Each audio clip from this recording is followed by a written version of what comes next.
Hey, thanks for watching Java with John AZ. Very much appreciate it. And I'm John, in case couldn't figure that one out. You've heard the phrase, there's a place for everything and everything in its place. That was written by Charles Goodrich. He was an American author. And I've been doing a lot of cleaning, decluttering, purging, and it made me think, a well-organized life is a happier life. If your environment's clean, if it's well organized, as I said, your better environment, you feel better. There's a lot of benefits to this. Some of the easy things to do apply both to home and work. If you have a or a work office, um, if you're the boss, or if you work at home, these also apply, but home life as well. One of the first things to do is get rid of what you don't need, or things that aren't used at all. Um, some people call that junk. Some people, but I might need it. I'll get to that in a moment. Offer what you have that you're not using to friends, family. Sell it, donate it. If you decide to donate anything, make sure it's in reasonably good condition. Most nonprofits and charities that take in donated secondhand items, they don't have a way to fix things. They can't repair clothes, repair furniture, or anything else like that. So make sure that what you're giving them can be used and sold as is, so they can benefit from that as well. With your work, don't give away assets without your boss knowing you're giving it away, because it's owned by the company. So you might not think they need a printer, but it may turn out that they do. So don't sell the company stuff without letting the boss know. Just a friendly hint. Another thing you want to do, place for everything, so you need a place to put stuff. So you're going to need shelves, file cabinets, bookshelves, whatever it might be, someplace to store everything. So you mean, like for file cabinets, shelving, storage containers, you can either buy them or make them yourself. There's a lot of DIY on how to do that. I've stacked milk crates, boxes, duct taped them together, zip tied them together, and made some reasonably good looking and functional, inexpensive shelving. Yeah, it's in for my home office, and it might look like a dorm room at times, but that's okay. It works for me. Keep in mind that you live in a 3D world, so use the backs of doors, use the walls, hooks, shelves in the corners of the wall. They do sell those so they fit in the corner. Paper drives me crazy. For as much as everybody said we'd be a paperless society, with computers, we're not. So all your bills, anything that you need to hold on to, convert them to digital files if you can, because it's a whole lot easier to save bits and bytes than it is to save, stacks of paperwork like that, unless you have to by law or job requirements, or you just want to make sure you have a hard copy of something. If you, with your computer, make sure you're backing up at least once a week, if not more often, and always have a place off-site where your materials can be stored. It could be the cloud. I use a giant 2 terabyte flash drive back on my computer, and I stored that in a safe deposit box. This is in case something catastrophic happens at home. Your work probably has some sort of backup system for their computers. If not, definitely do that, or recommend it to whoever may need to know this. Things that you use all the time, you got to put everything in its place, but make sure it's accessible. Me and my milk crate, everything that I needed there is mostly paper for printing. No, I couldn't get away from paper. Pens, things like that. Various items that I needed, but I didn't need them on my desk. For anything that you don't use very often, or seasonal items at home, Christmas, Thanksgiving, the holidays, buy storage bins. make sure you label them and then just put them away out of sight or where they're not going to get in the way. And you want to label them because of the containers. Because the last thing you're going to want to do is when you're looking for something, go, what's in there? Because that's happened to too many people, myself included. So do that as well. Now most of us have some sort of a junk drawer where everything kind of seems to drop into it, and it's literally just whatever's in there just scattered around. Might be worthwhile to either buy or make drawer dividers, so at least there's some semblance of organization in there. You might have batteries mixed in with loose staple cartridges, but that's okay. At least they're somewhat organized and not just rolling around or flopping around in a drawer. If you have an area where you have a shelf and you're saving computer stuff, anything that connects to games, whatever it might be, cords, cables, put them in a basket. Put a basket on the shelves, at least you got it there. And again, it's not just flopping around. And that's what I do. I have that as well. Actually, I have it in two parts. I have one little mini basket for all my electrical items, surge protectors, power strips, things like that, extension cords. And I have another one just strictly computer or cable, coax, if it's needed, modem things, earplugs, earbuds, whatever might be needed, headphones, things that are backup, but they're at least neatly organized. I also have two other boxes that I keep out of the way, but in sight. One is for donations.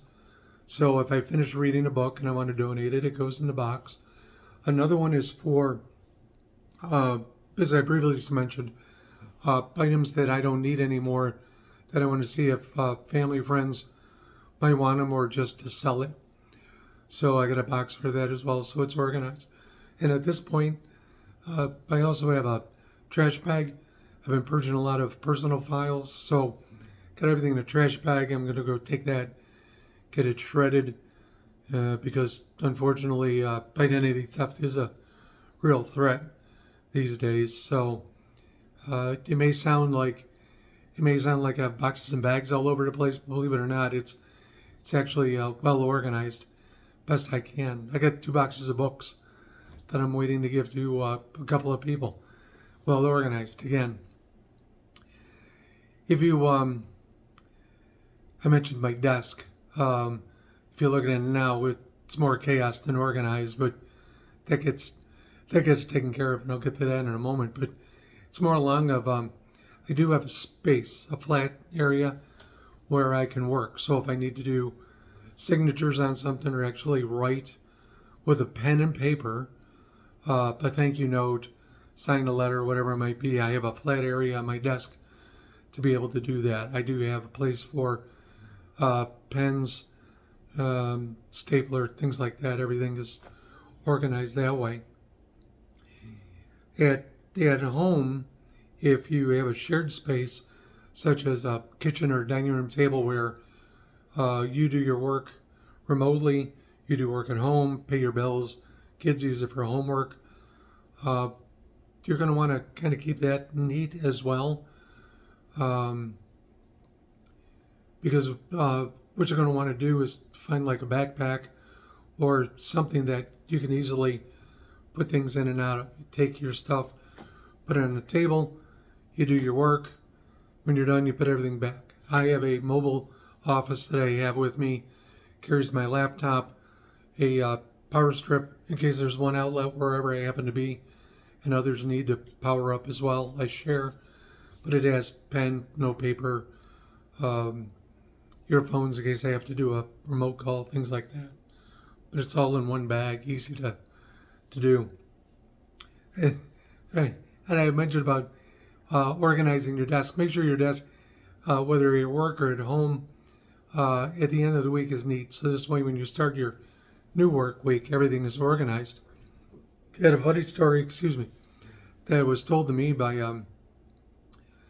Vice President of Sales when he was moving up through the ranks. He had a boss that every Friday would just take the garbage can and go like this, sweep everything into his desk, off his desk into there, all the paperwork, notes, anything. He says if important, it'll come back. I don't think that's necessarily the right way to do it, but he did clean his desk, so it was efficient. He got that done. So, but figure out what works for you with decluttering. I declutter my desk every Friday afternoon. The back door of my mobile office bag, that's always neat and organized. And yes, there's snacks in there too, just in case. Work, if you're, your work office, they're taking care of, the general common areas. But for you at home, you're going to want to make sure your entryways are clear. No clutter, nothing in the way. Those are your main routes of escape in the event of some emergency, fire or whatever it might be. So you want to make sure that that's free of any, or as much as possible, of anything that would be considered an impediment to your escape or entrance. Got somebody coming in, not used to your layout. You don't want them tripping on shoes. So go racks, hooks, shoe trees, whatever it might be. For your home, it's, organized. You're going to keep everyone safe. Kids especially, if you're at work, everybody will be safe and you avoid any potential lawsuits due to negligence. So, Rule 13, never include any lawyers. Your refrigerator, whether it's at home or in your work, that gets cleaned out of bad stuff every week. Ew. There's nothing worse than having yucky food or whatever in the fridge. So you're going to want to do that. And then at home, go through your pantry once or twice a month. At work, cabinets, make sure everything is stocked, make sure there's nothing in there that shouldn't be put in there. Everything's well organized. Again, I mentioned it's nobody's hurt, but think of it, it might sound like a lot of work, but think of it as the mindset. You want to create an environment that's good.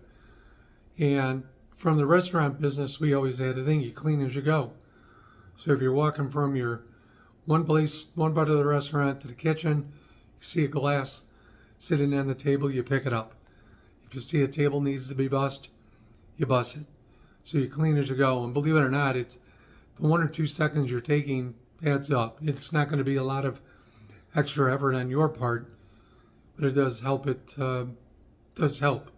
At home, I might be warming up something in the microwave at the same time I'm doing the dishes, because I can get 2-3 dishes done while whatever's heating up in the microwave. So, got the time, might as well use it. You're gonna find after getting that you're building a habit, a routine, because that's one of the keys to success. Is being able to build good habits, and you're gonna find your environment improves, you improve, because basically when you're organized, you're creating the workflow, a flow for your environment. So it works with your lifestyle, and that's what you're trying to do. You're trying to get to a better lifestyle, whether it's work, home, or both. You'll know where to find things. You'll be able to, taking out the clutter improves your focus and efficiency. You're going to be happier because that's the way it goes. Now, everything in this video I talked about, these are all the tangible things that you do helping your environment. Part 2 of this series will include the intangibles, things that have an impact on you that can also be decluttered. So, hope you find this helpful. Very grateful for you watching.